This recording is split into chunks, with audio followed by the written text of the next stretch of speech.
क्या सरकारी स्कूल की बदहाली देखने पहुंचना इतना बड़ा गुनाह है कि टीम को गांव से ही खदेड़ दिया जाए? और अगर आशुतोष रांका पर सच में हमला हुआ तो आखिर हमला करने वाले कौन थे, ग्रामीण या बीजेपी से जुड़े लोग? जयपुर के रामपुरा कंवरपुरा गांव से सामने आया ये मामला अब सिर्फ एक स्कूल के निरीक्षण तक सीमित नहीं रहा। सीजेपी की टीम स्कूल की स्थिति देखने पहुंची थी, लेकिन ग्रामीणों के विरोध, धक्का मुक्की और पथराव के आरोपों के बाद मामला राजनीतिक विवाद में बदल गया।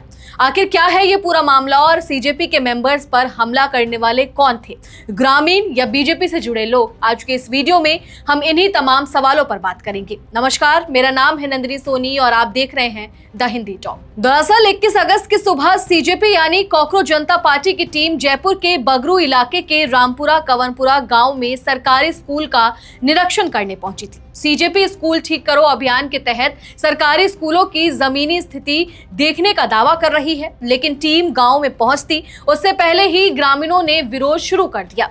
गांव के मुख्य रास्ते पर ट्रैक्टर ट्रॉली खड़े किए जाने और बाहर से आने वाले लोगों को रोकने की बात सामने आई। ग्रामीणों का कहना था कि सीजेपी की टीम को स्कूल में प्रवेश नहीं करने दिया जाएगा। उनका आरोप है कि गांव के स्कूल की समस्या को लेकर सरकार पहले से काम कर रही है और किसी बाहरी संगठन को आकर इस मुद्दे को राजनीतिक रंग देने की जरूरत नहीं है। इसी विरोध के दौरान सीजेपी कार्यकर्ता और ग्रामीणों के बीच बहस और धक्का मुक्की हो गई और टीम को गांव से बाहर जाने के लिए कहा गया। लेकिन मामला तब और गर्मा गया जब सीजेपी के को कन्वीनर आशुतोष रांका अपनी टीम के साथ मौके पर पहुंचे। सीजेपी का आरोप है कि रांका और उनके साथियों के साथ मारपीट की गई और पथराव भी हुआ। इसके बाद रांका ने सोशल मीडिया पर इस पूरे घटनाक्रम को लेकर गंभीर आरोप लगाए। उनका दावा है कि उनके विरोध के पीछे बीजेपी से जुड़े लोग हैं और सरकारी स्कूल की बदहाली सामने न आए, इसीलिए उनकी टीम को रोका जा रहा है। अब यहाँ सबसे बड़ा सवाल यही है कि आशुतोष रांका को पीटने वाले लोग बीजेपी से जुड़े थे। सीजेपी ने तो सीधे तौर पर बीजेपी पर आरोप लगाया है, लेकिन क्या इसका कोई पुख्ता सबूत सामने आया है? फिलहाल ऐसा कोई स्वतंत्र परिणाम सामने नहीं है जिससे ये तय हो सके कि मारपीट करने वाले लोग बीजेपी के कार्यकर्ता ही थे। इसीलिए इस आरोप की पुष्टि जांच के बाद ही हो सकेगी। वहीं दूसरी तरफ ग्रामीणों का कहना है कि वे गांव के स्कूलों की समस्या को जानते हैं और सरकार से उसका समाधान कराने की कोशिश कर रहे हैं।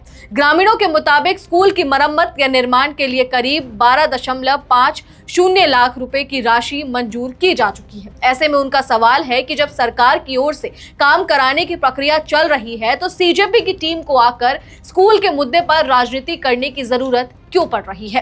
लेकिन सीजेपी की कहानी इससे बिल्कुल अलग है। सीजेपी का दावा है कि स्कूल की मुख्य इमारत लंबे समय से जर्जर हालात में है। भवन की छत और पट्टियां खराब होने के कारण बच्चों को वहां पढ़ाना बंद कर दिया गया और 5वीं तक के बच्चों को करीब 50 मीटर दूर टीन शेड जैसी जगह पर पढ़ाया जा रहा है। संगठन का आरोप है कि बच्चों के आसपास पशुओं का चारा और दूसरी अव्यवस्थाएं मौजूद हैं। यानी एक तरफ सवाल है कि स्कूल की हालत इतनी खराब क्यों है और दूसरी तरफ सवाल है कि जब सुधार के लिए पैसा मंजूर हो चुका है तो काम जमीन पर कितना हुआ।